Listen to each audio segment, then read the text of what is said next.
Hello, I would like to introduce you to my mod Indornia. It is story-based about an elven race that went missing 5,000 years ago. All that is left are fables about the lost tomb of the Kyror. About a year before the Oblivion Crisis, a treasure hunter finds this tomb. As part of a fairly short startup quest, you are involved in tracking down the Kyror. That involves going to Apocrypha, the realm of Emmaus Mora, and dealings with him. This, however, is not the main purpose of the mod. There are a number of world spaces, one around the size of the Shivering Isles. These are for adding new quests, adventures, and places to explore. I'll be doing this with ongoing updates. Getting started is quite simple.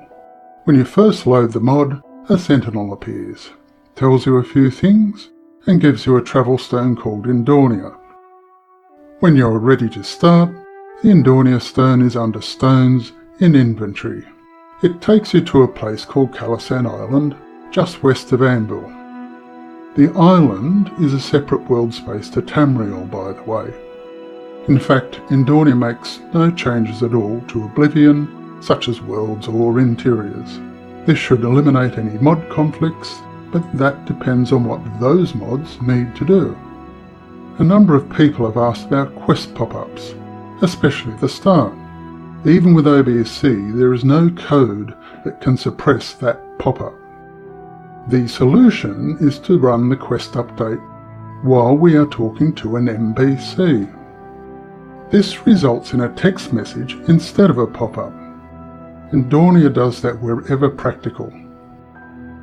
The other thing is quest pointers, which can be turned off in the Indornia ini file. That means you can have the current quest tab selected, but still need to explore. There is about 20 minutes of play before Indornia gives us a way to leave. Again, not changing Oblivion, but also no risk in conflicting with travel mods. The next thing are guilds. At this stage, Calasan Island has the Heartwood Stevedores Guild. Be warned, you get kicked out of that and it's for good. Don't kill dockies or steal from them. Don't sell its quest items. Indornia obviously cannot have fighter or mage guilds. It has a military organisation we can join, called the Arin Cortesio. There are the Anu-Indari and Satrianra. There is no magicka in Indornia. It has Satria. As a note, the Satrian is the magician and Ra is plural. Kyrolian is based on a mixture of the Aldmeric and Raskiskin languages. I'm basing Aldmeric off Dunmeri and developing Raskiskian myself. If you're replaying on another character, then you can use Quest Bypass. It is simply a case of clicking the Indornia stone for each stage after start.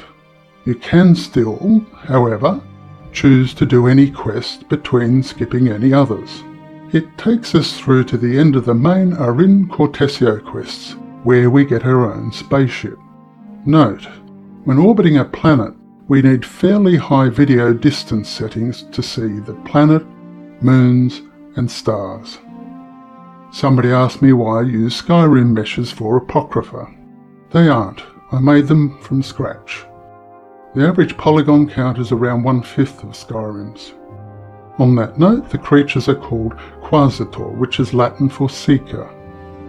These are the royal islands of Arkgar and the largest world space. This is within the realm of Indornia.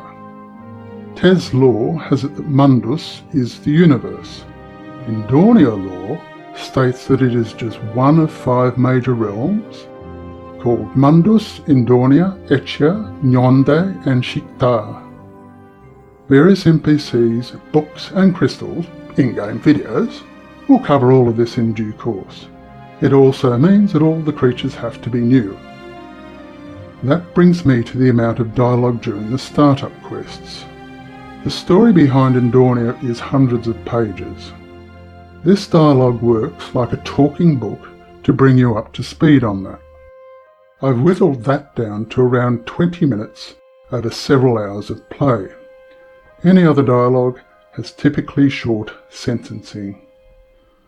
While there is more to cover, such as 3 moon planets, I'll leave that for you to find. I hope you enjoy playing as much as I'm enjoying making Indornia.